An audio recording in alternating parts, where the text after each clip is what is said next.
علمتنا إنك أنت العليم الحكيم اللهم ارزقنا فهم النبيين وحفظ المرسلين وإلهام الملائكة المقربين اللهم أغننا بالعلم وزينا بالحلم وأكرمنا بالتقوى وجملنا بالعافية لا حول ولا قوة إلا بالله العلي العظيم والحمد لله رب العالمين نوينا التعلم والتعليم والتذكر والتذكير والنفع والانتفاع والإفادة والاستفادة والحث على التمسك بكتاب الله تعالى وسنة رسوله والدعاء إلى الهدى والدلالة على الخير ابتغاء وجه الله ومرضاته وقربه وثوابه سبحانه وتعالى نوينا على من وسلفنا الصالحون في هذا المجلس المبارك على هذه النية وعلى كتب صالحة جامعة شاملة نافعة من خيرات الدنيا ونعيم الآخرة وإلى حضرة النبي المصطفى محمد صلى الله عليه وسلم بسر الفاتحة أعوذ بالله من الشيطان الرجيم بسم الله الرحمن الرحيم الحمد لله رب العالمين الرحمن الرحيم مالك يوم الدين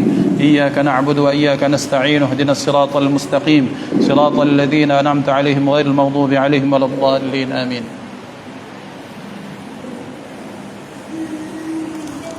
Hadratal muhtaramin yang dimuliakan Allah Subhanahu wa taala, insyaallah kita akan melanjutkan ta'lim kita pada malam hari ini. Tetapi sebelum kita memulai ta'lim, mari kita membaca suratul Fatihah untuk niatus syifa. Yang pertama untuk kesembuhan Ananda Aisyah Atqiya Yuzaini bin Muhammad Zaini, anak Mang Jai yang sakit, kita doakan diangkat penyakitnya, disembuhkan Allah Subhanahu wa taala. Juga untuk Mang Jai sekeluarga besar yang sedang sakit, mudah-mudahan Allah Subhanahu wa taala berikan kesembuhan. Juga syifa yang berikutnya untuk Ananda Sayyidati Maryam At-Tahirah, Sayyidati Maryam At-Tahirah yang juga sakit, mudah-mudahan Allah Subhanahu wa taala angkat penyakitnya, diberikan kesembuhan. Dan seluruh keluarga kita yang sakit, mudah-mudahan semuanya disehat walafiatkan oleh Allah Subhanahu wa taala. Ala hadhihi niyyah wa ala kulli niyatin salihah جامعة شاملة نافعة من خيرات الدنيا ونعيم الآخرة وإلى حضرة النبي المصطفى محمد صلى الله عليه وسلم بسر الفاتحة أعوذ بالله من الشيطان الرجيم بسم الله الرحمن الرحيم الحمد لله رب العالمين الرحمن الرحيم مالك يوم الدين إياك نعبد وإياك نستعين اهدنا الصراط المستقيم صراط الذين أنعمت عليهم غير المغضوب عليهم ولا الضالين آمين. Kemudian Fatihah dan doa juga untuk adik Ferry Febriansyah bin Aswin Ismail, dengan doa semoga diberi kelancaran pendidikan TNI AD sampai pelantikan dan masa dinas. Kemudian doa untuk Ilham Saputra bin Sukino, semoga dipermudah urusan pindah dinas di Medan, amin ya rabbal alamin. Ala hadhihi niyyah wa ala kulli niyatin salihah wa ila hadratin nabiyil mustafa Muhammadin sallallahu alaihi wasallam bisirril Fatihah. A'udzu billahi minasy syaithanir rajim. Bismillahirrahmanirrahim. Alhamdulillahi rabbil alamin arrahmanir rahim maliki yaumiddin iyyaka na'budu wa iyyaka nasta'in ihdinas siratal mustaqim siratal ladzina an'amta 'alaihim ghairil maghdubi 'alaihim waladdallin amin. Ikhwatal iman yang dimuliakan Allah Subhanahu wa taala, insyaallah kita akan melanjutkan pembahasan kita. Pada hari ini kita akan melanjutkan bagian dari sunnah-sunnah mandi. Sunnah mandi beda dengan mandi sunnah. Kalau sunnah-sunnah mandi artinya hal-hal yang berkaitan dengan mandi, yang sifatnya tidak wajib, yang sifatnya ketika kita lakukan maka kita mendapatkan pahala, mendapatkan kebaikan daripada Allah Subhanahu wa taala.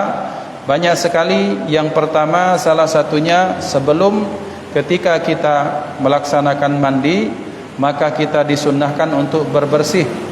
Mana bagian-bagian yang kotor maka kita bersihkan dengan air yang suci. Kemudian selanjutnya disunnahkan juga berdiri. Kemudian selanjutnya sunnah mandi menghadap kepada kiblat. Kemudian selanjutnya ketika seorang untuk membuka pakaian, maka di dalam hati membaca doa bismillahilladzi la ilaha illahu. Kemudian para ulama juga mensunnahkan sebelum mandi juga disunnahkan untuk berwudu. Kemudian selanjutnya menggosok dengan teliti lipatan-lipatan kulit, artinya lipatan-lipatan kulit seperti yang ada, seperti lipatan di lipatan seperti ini, kemudian lipatan di kaki, kemudian tempat-tempat yang kira-kira kemudian di situ hal-hal yang tak bisa disentuh oleh air kecuali dengan kita gosok, maka kita gosok, kita capaikan air ke tempat-tempat tersebut. Kemudian selanjutnya sunnah-sunnah mandi itu tertib dalam melaksanakannya. Kemudian disunahkan untuk memakai seter atau minimal pakai celana atau tidak telanjang sama sekali. Kemudian selanjutnya, kalau tadi sunnah-sunnah mandi, maka sekarang kita akan membahas mandi sunnah. Mandi sunnah mandi sunnah adalah mandi yang sifatnya berkaitan dengan momen sesuatu. Artinya ketika kita melaksanakan mandi, maka ada momen di mana dengan mandi tersebut maka hukum mandi menjadi sunnah. Mana mandi yang sunnah? Yang pertama hari Jumat, bahwa Rasulullah SAW memerintahkan sahabat untuk melaksanakan mandi pada hari Jumat yang sifatnya sunnah. Kapan dimulainya? Dimulainya ketika masuk waktu fajar, maka kesunahan ini sudah berlaku. Jadi ketika hari Jumat, bagi teman-teman yang kira-kira kerjanya masuk jam 7, kemudian ternyata nanti tak sempat mandi, maka jam 6 ketika dia mandi, sudah bisa dia melaksanakan mandi sunnah Jumat. Kemudian mana yang paling afdal? Yang paling afdal tentunya ketika sebelum sholat Jumat, karena diharapkan ketika kita mandi sebelum Jumat, maka kita semakin bersih, tidak ada keringat dan sebagainya. Maka fadilahnya sangat besar, dan ini mengikuti sunnah baginda sallallahu alaihi wasallam. Yang kedua, mandi 2 hari raya, hari raya Idul Fitri dan juga hari raya Idul Adha. Maka ini juga mandi hukumnya menjadi sunnah, pun bisa dimulai ketika masuk waktu fajar. Kemudian selanjutnya, ketika ada orang yang dari kafir kemudian menjadi Islam, maka disunnahkan untuk mandi. Kemudian selanjutnya, ketika ada orang yang gila atau orang yang sadar, orang yang pingsan kemudian sadar, atau orang yang gila sembuh dari gilanya, maka disunnahkan untuk mandi. Aku berniat mandi sunnah karena Allah Subhanahu wa taala. Dengan bahasa Indonesia, aku mandi sunnah sadar atau mandi bangun dari pingsan. Kemudian selanjutnya mandi karena akan masuk masjid.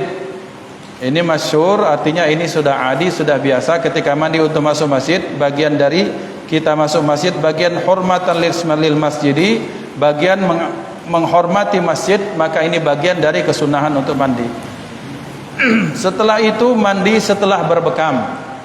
Ketika seseorang berbekam, tentunya akan ada darah-darah yang menetes, maka orang yang setelah dia berbekam, maka sunnah hukumnya untuk mandi. Mandi apa? Mandi sunnah. Aku berniat mandi sunnah karena Allah, selesai.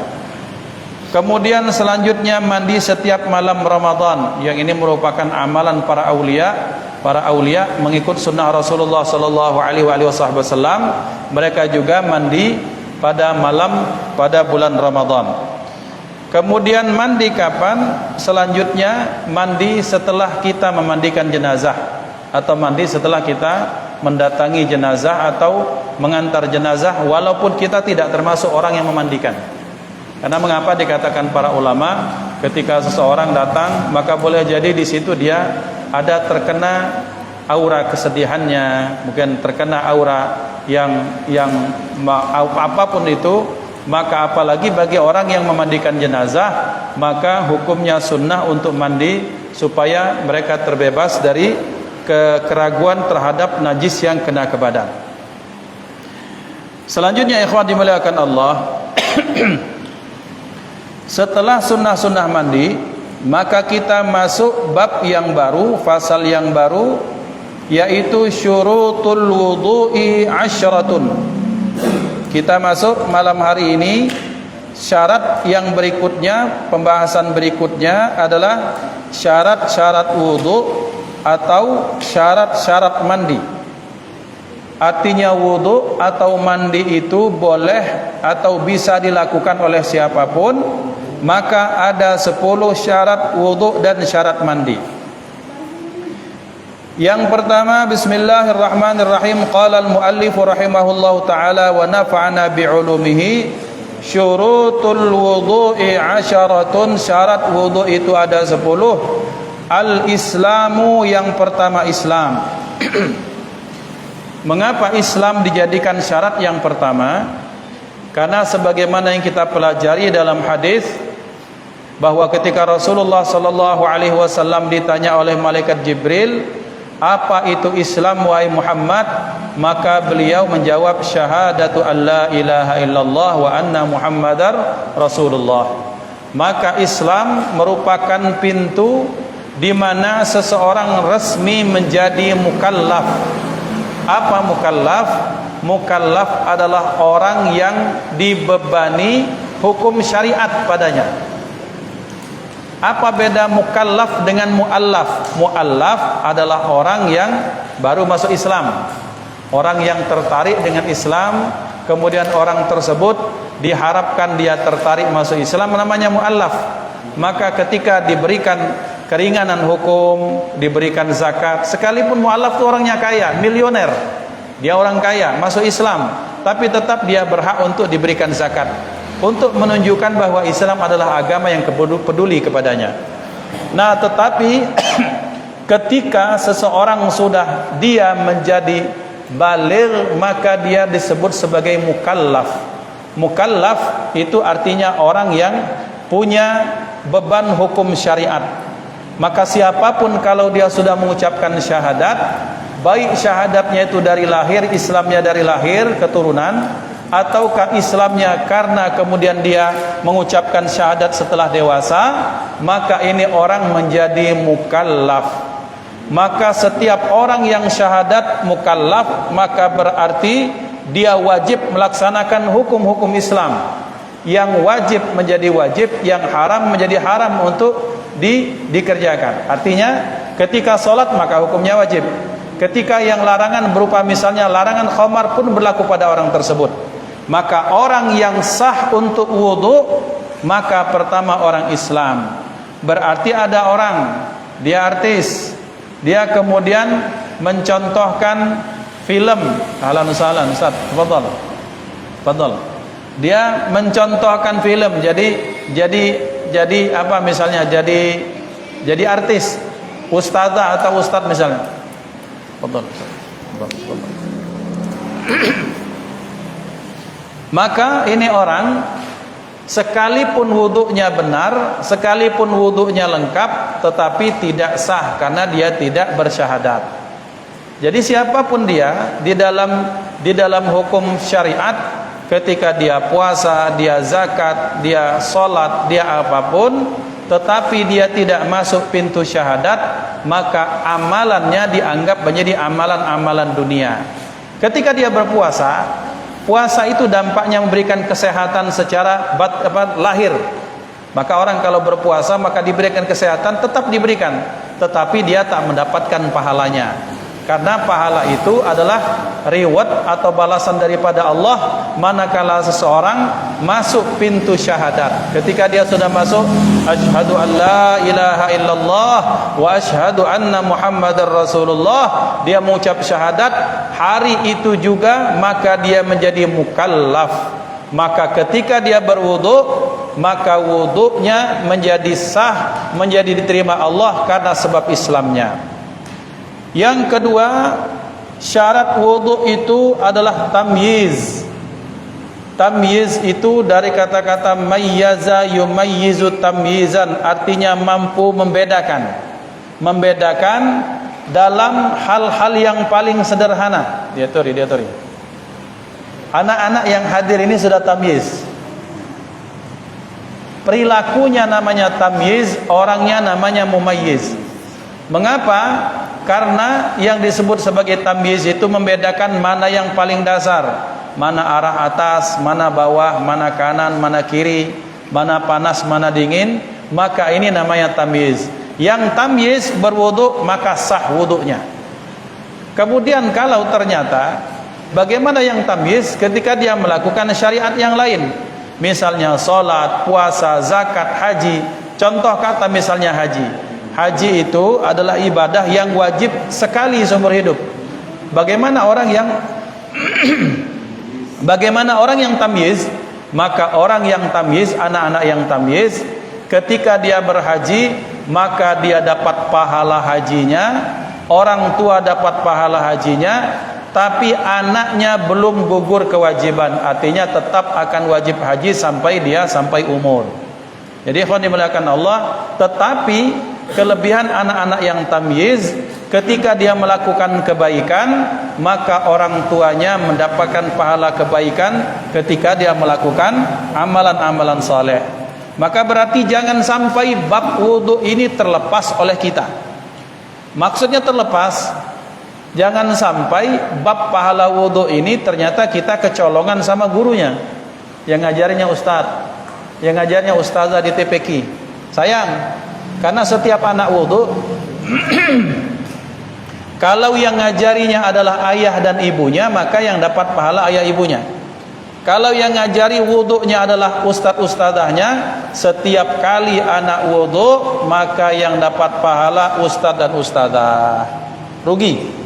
Maka berarti bab tarbiyah, bab pendidikan ini jangan sampai dalam tanda kutip kita kecolongan. Maka semaksimal mungkin usikum wa nafsi bittaqwallah, pesan untuk al-faqih dan kita semua, kita maksimalkan potensi memperbanyak pahala dengan cara mana yang bisa kita beritahukan kepada anak kita yang ajari. Basmalah, wudu, doa, apapun itu. Kalau ustazanya ngajari alhamdulillah, ustadznya ngajari alhamdulillah, tapi manakala orang tua yang mengajari, setiap kali anak wudu sampai dia baligh, sampai tua, sampai dia mati, maka pahala mengalir kepada orang tuanya. Ini maka potensi pahala tarbiyah ya ikhwan. Maka pendidikan sangat penting, pendidikan kepada anak sangat penting. Salah satunya apa fungsi pendidikan? Fungsi pendidikan bagi orang tua, selain kita melaksanakan perintah Allah, yang kedua kita memperbanyak potensi pahala jariah, pahala yang tak putus daripada Allah Subhanahu wa taala. Selanjutnya, syarat wudu dan mandi itu an-naqa'u 'anil haidhi wan nifasi. Selanjutnya, bebas dari haid dan nifas. Artinya orang kalau haid dan nifas maka dia kena junub, artinya dia dalam posisi hadas besar, maka tak bisa dia berwudu. Artinya tak bisa diangkat dengan wudu, bisa diangkat dengan mandi. Berarti orang yang haid dan nifas tidak bisa berwudu. Kemudian selanjutnya wa amma yamna'u wusulal ma'i ilal basyarati. Selanjutnya syarat wudu itu adalah terlepasnya, bebasnya dia dari segala hal-hal yang membuat air itu tak sampai kepada kulitnya. Berarti untuk wudu maka kita pastikan semua anggota wudu kita itu lepas dari hal-hal yang potensi air tak sampai. Kalau kita mandi berarti kita pastikan badan kita lepas dari hal-hal yang menjadikan air tak sampai kepada seluruh anggota tubuh kita. Maka contoh bagi seorang perempuan yang kadang dia pakai kutek atau pakai tak tahu ada macam-macam jenis-jenis dia, make up segala macam, maka itu dibersihkan baru berwudu. Kemudian ketika kita misalnya bekerja, seperti kita bekerja di sawah, maka kita pastikan bahwa kuku kita, kemudian apa-apa kita sudah dibersihkan. Atau kita berkecimpung dengan dunia perolian, ada syekhnya, Syekh David ini, maka dipastikan dulu bersihkan galau-galau, maka setelah itu baru kita berwudu. Jangan sampai ada hal-hal yang menjadikan air tak sampai kepada kulit atau anggota wudu kita. Itu syarat sahnya wudu. Kemudian selanjutnya wa alla yakuna 'alal 'udwi ma yughayyirul ma'a. Dan juga jangan sampai ada yang di atas anggota wudu apa-apa yang menjadikan air tak sampai atau merubah sifat air. Merubah sifat air itu bagaimana? Misalnya ada minyak. Ini kan ada minyak za'faron, ada minyak oli, ada minyak sayur itu kan merubah sifat air, maka kita upayakan dia ada minyak tanah misalnya, menjadikan air tak bercampur, maka berarti kita bersihkan dulu sampai selesai sehingga sifatnya hilang, maka kemudian kita berwudu. Selanjutnya wal ilmu bi fardiyatihi, yang tak kalah penting bahwa orang wudu itu tahu dengan kefarduan wudu, tahu dengan syarat-syaratnya, tahu dengan rukun-rukunnya. Pendek kata ada ilmu tentang wudu. Nak wudu tak tahu ilmunya, ya mana? Maka berarti ini menunjukkan Islam sangat menganjurkan kita untuk belajar menuntut ilmu. Ustaz, berarti kalau mak itu aku tak usahlah belajar supaya aku tak tahu, kalau tak tahu tak wajib. Ada alasan seperti itu. Dengan alasan bahwa kalau aku tak punya ilmu maka aku tak punya beban untuk melaksanakan. Kan tak kata ilmunya Ustaz. Itu dikatakan Imamun Al-Haddad, alasan ini adalah bisa dipakai untuk orang-orang yang jauh dari negara Islam.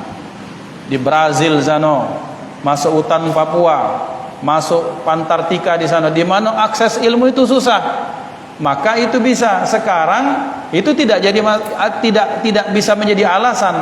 Kalau ada orang beralasan bahwa kenapa kamu bodoh, karena ditanya malaikat, wahai malaikat saya tak punya ilmu. Kenapa tak punya ilmu? Karena tak belajar. Ketika ditanya kenapa tak belajar, tak ada tempat untuk belajar, kelengkang dipokoi malaikat.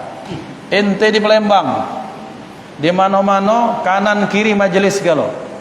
Itu berarti kita mencari alasan untuk mencari uzur. Uzur seperti ini sekali lagi dikatakan Imamun Al-Haddad hanya berlaku di tempat-tempat yang susah mengakses Islam. Adapun sekarang dengan kemajuan teknologi, bahkan banyak negara-negara yang sangat minim Islamnya, mereka belajar Islam dari jauh.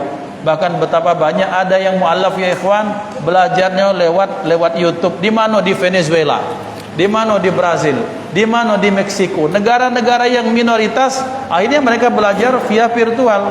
Bahkan sholat pun belajarnya virtual. Sampai kemudian datang orang-orang yang datang ngajari mereka bersilaturahim. Ini bentuk kesungguhan.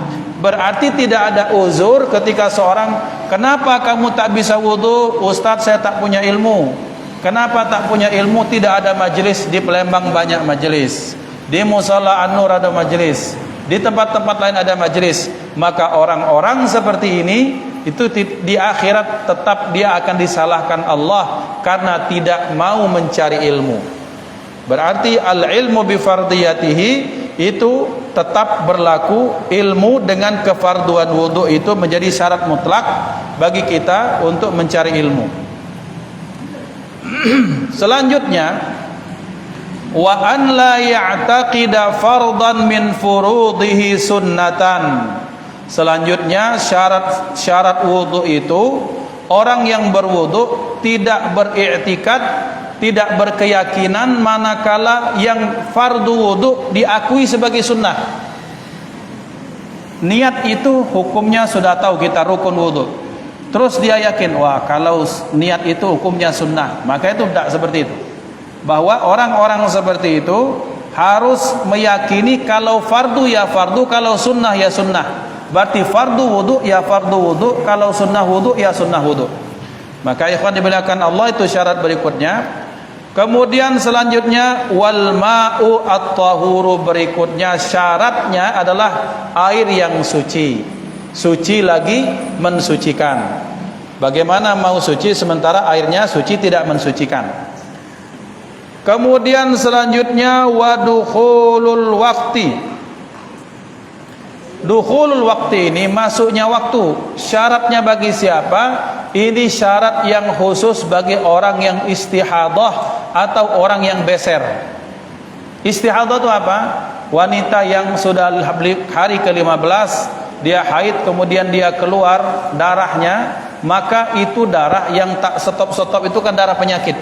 Maka darah yang tak stop-stop itu ketika dia sudah selesai misalnya ditutup dengan cawat atau dengan penutup, kemudian selanjutnya disumbat dulu, kemudian dia berwudu, kemudian dia sholat, selesai itu selesai. kapan dia berwudu harus masuk waktu fardu. Misalnya sekarang sebentar lagi masuk waktu isya nih, berarti bagi yang istihadah atau orang yang beser belum wajib wudu. Ngapa? Karena belum masuk isya. Tapi bagi yang beser, kalau sudah masuk waktu isya maka wudu menjadi wajib. Kenapa? Karena sudah masuk waktu cor ya, karena kan beser tak stop terus keluar mualah terus seperti itu.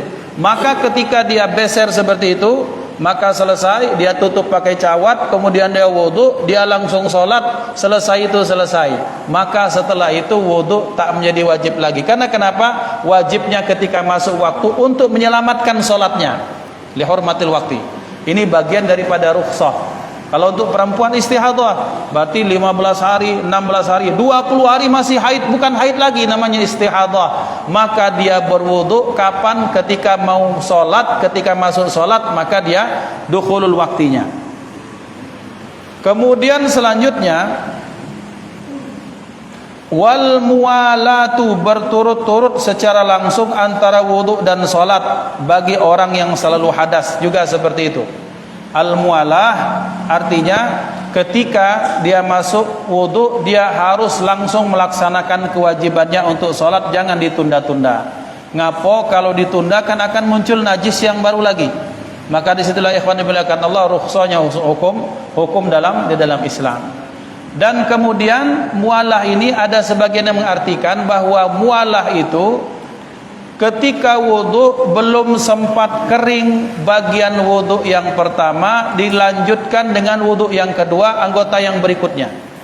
Misalnya saya Al-Fakir wudu di sini, ternyata di sini sampai ke tangan kanan banyu putus, masih basah, terkacar-kacar ke musola Raja Wali masih basah, maka masih boleh selama ini masih basah. Tapi kalau sudah kering maka itu sudah tak sah lagi membangun wudu yang baru.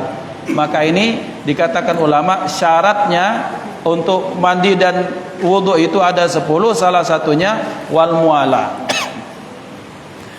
Yang berikutnya nawaqidul wudu faslun, ay hadza faslun fi bayani nawaqidil wudu, yang membahas tentang yang membatalkan wudu. Nawaqidul wudu'i arba'atu asya'a, keluar yang membatalkan wudu itu arba'atu asya'a, ada 4 perkara, ada 4 hal. Jadi 4 hal ini yang menjadikan wudu kita batal. Al-awwalu, yang pertama, al-khariju min ahadis sabilaini min qubulin aw duburin rihun aw ghairuhu illal maniyya. Yang pertama yang membatalkan wudu itu apa? Yang keluar dari 2 jalan, qubul dan dubur, baik berupa angin ataupun yang lain, kecuali mani. Ikhwan dimuliakan Allah, yang keluar itu apakah yang keluarnya normal? Maksudnya normal itu ya kencing dari kubul, ataukah kemudian yang keluar itu tak normal seperti darah atau nanah? Dari 2 jalan. Atau ada seorang yang dia dulunya menelan kelereng 5, yang keluar bukan angin, bukan kotoran, tapi kelereng. Yang keluar kelereng maka tetap batal. Baik yang keluar itu normal maupun tak normal, maka hukumnya tetap batal. Kecuali yang keluar itu al-mani. Kalau keluar itu mani, maka itu tak membatalkan wudu, tapi menjadi hadas besar. Jadi kalau dimuliakan Allah, berarti apapun yang keluar dari depan, kubul atau dubur, maka itu hukumnya membatalkan wudu. Baik yang keluar itu banyak maupun sedikit, angin atau bukan, tetap membatalkan wudu. Jadi kemudian ada orang yang, wah, yang keluar ini bukan apa, yang keluar batu cincin misalnya, berarti tidak batal. Ngapa? Batu cincin kan barang mahal. Tetap bahwa mau yang keluar ini mau keluar itu tetap batal wudunya. Kalau yang keluar mani maka tak batal wudu, tapi dia hadas besar. Yang keluar apa? Madhi atau wadi. Madhi adalah yang encel, yang bening dan kental keluar ketika seorang sedang terangsang misalnya, maka itu tetap membatalkan wudu dan itu juga hukumnya najis. As-tsani zawalul aqli binaumin aw ghairihi. Yang kedua, zawalul aqli, hilangnya akal, binaumin dengan sebab tidur, au ghairihi atau yang lainnya seperti pingsan. Illa nauma qa'idin mumakkinin maq'adahu minal ardi, kecuali orang yang tidur yang tidurnya itu tetap duduknya minal ardi, di lantai. Ikhwan dimuliakan Allah, yang berikutnya yang menjadikan wudu kita batal itu adalah zawalul aqli, hilangnya akal. Hilang akal itu maksudnya hilang kesadaran seseorang disebabkan oleh tertidur yang naumun amik, tidur yang betul-betul tenggelam, tidur yang sangat nyenyak, atau pingsan, atau kemudian dia tiba-tiba kena gegar otak misalnya, maka itu batal wudunya. Maka kalau ada orang hilang akal disebabkan dengan tidur itu posisi tidur ini, kalau dia tidur dalam posisi baring, maka sebentar, sedetik, 2 detik langsung batal karena posisinya baring.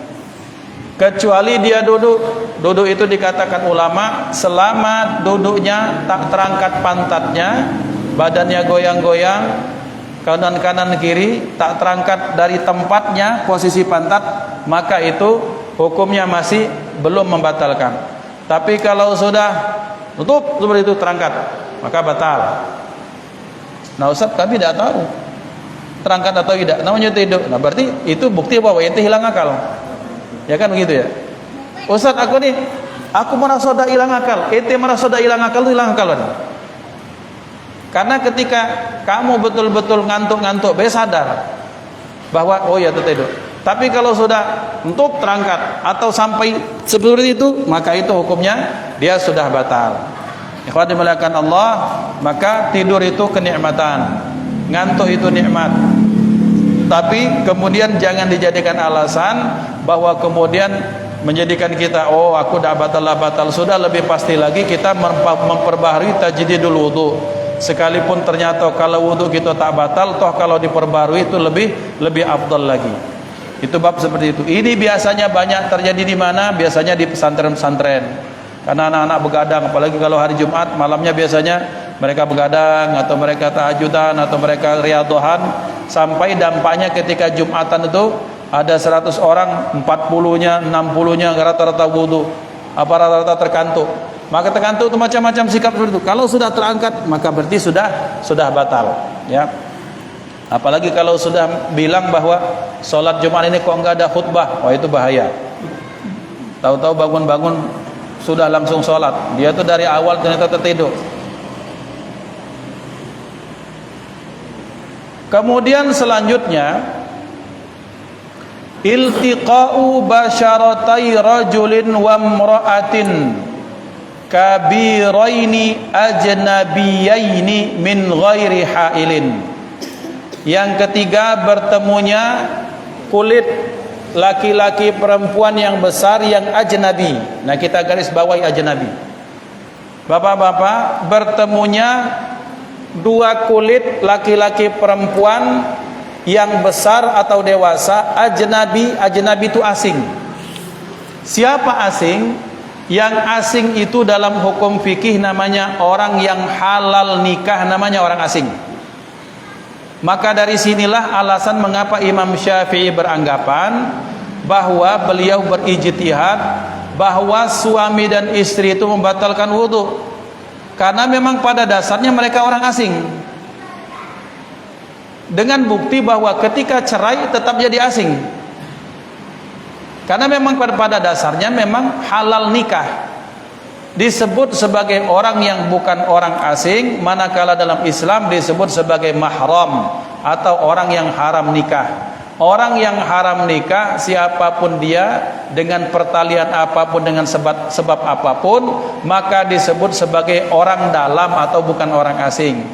Suami istri walaupun sudah akad tetap dia orang asing. Dengan alasan asing itulah maka Imam Syafi'i beranggapan bahwa kalau bersentuhan tetap hukumnya batal. Adapun kemudian nanti ada pendapat madhab yang lain, kita tak urusi madhab yang lain. Sekarang kita sedang membahas madhab Imam Syafi'i yang menyatakan nawaqidul wudu, yang membatalkan wudu salah satunya bersentuhan kulit dua laki-laki atau perempuan, yang bersentuhan kulit laki-laki dan perempuan yang dewasa yang asing. Maka siapapun dia maka dianggap asing selama dia menjadi orang yang halal nikah. Kemudian selanjutnya massu qubulil adamiyyi, menyentuh kubul anak Adam, au halqati duburihi, atau maaf lingkar duburnya itu, bi batnir rohati dengan telapak tangan, au butunil asabi atau jari-jari. Maka tanpa min ghairi hailin, tanpa alas, maka itu hukumnya batal. Menyentuh kubul adami, kubul itu yang di depan, baik dia alat vitalnya laki-laki perempuan punya sendiri maupun yang lain. Maksudnya apa? Ya punya anak maupun dia cebokkan misalnya, itu tak batal. Atau misalnya suaminya sedang sakit terkapar dicebokkan maka batal. Ini pikirnya ke situ ya, jangan yang lain-lain. Misalnya suaminya sakit terkapar, dak kata yang baca mencucikan, tolong misalnya, maka dibasuh dibersihkan itu, maka bersentuh dengan ini namanya batnil kafi atau dengan batnil asabi'i, maka hukumnya batal.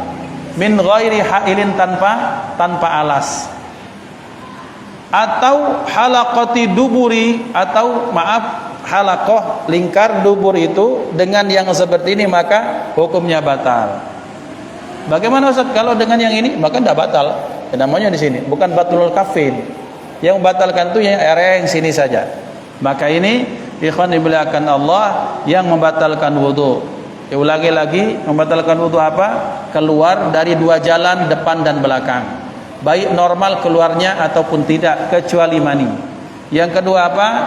Bersentuhan kulit laki-laki dan perempuan dewasa yang ajnabi. Kemudian selanjutnya apa? Zawalul akli, hilang akal dengan sebab tidur, pingsan atau koma atau apapun. Kemudian selanjutnya orang yang bersentuhan selanjutnya menyentuh kubul ataupun dubur, halaqatu dubur, ini dengan batnil kafi atau batnil asabi'i. Ini hal-hal yang membatalkan wudu. Yang pembahasan kita sampai pada di sini insyaallah. Sudah isya belum? Hah? Mudah-mudahan manfaat. Hah? Apa? Ngapa suntik bius? Hilang akal lah. Ya sudah, hilang akal. Intinya zawalul akli, baik dengan cara normal ataupun cara tak biasa. Orang tidak disuntik bius, digepuk kepalanya, hilang akal, ya batal. Nanya apa? Tidak. Ya misalnya dientuk ke kepala, kan ada murid kan kelengkang gitu, ngeng, tiba-tiba, nah di mana ini? Nah itu sudah batal wudu. Ya, hati-hati, Wan ya, jangan sering-sering main itu, ya, ya, ya. Dia sering smackdown dengan dengan dapa. Jadi ikhwan yang dimuliakan Allah, jadi itu suntik bius intinya adalah hilang akal, baik dengan cara normal tidur ataupun pingsan ataupun dibikin pingsan. Tidak dibius tidak, tapi disetrum pingsan sama baik. Intinya hilang akal. Apa be bahasanya yang hilang akal kesadaran, terus dia tiba-tiba siapa kamu? Ah sudah, itu sudah jelas itu. Hadza billahi taufik. Ya Rabbana tarafna bi annana iqtarafna wa annana asrafna ala ladha ashrafna fatub alaina tauba taghsil li kulli hauba wastur lana al-awrati wa aminir rawati waghfir li walidi منا ربي والأهل والإخوان وسائر الخلان وكل ذي محبة أو جيرة أو صحبة والمسلمين أجمع آمين ربي أسمع فضلا وجودا منا لا باكتساب منا بالمصطفى الرسول نعظى بكل سول صلى وسلم ربي عليه عد الحب وآله والصحب عداد طش السحب والحمد للإله في البدء والتناهي سبحان ربك رب العزة عما يصفون وسلام على المرسلين والحمد لله رب العالمين تقبل الله منكم منا ومنكم تقبل يا كريم والسلام عليكم ورحمة الله وبركاته.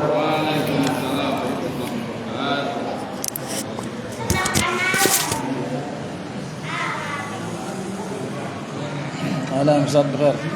Semalam 20 pula. Gitu. Oh. Di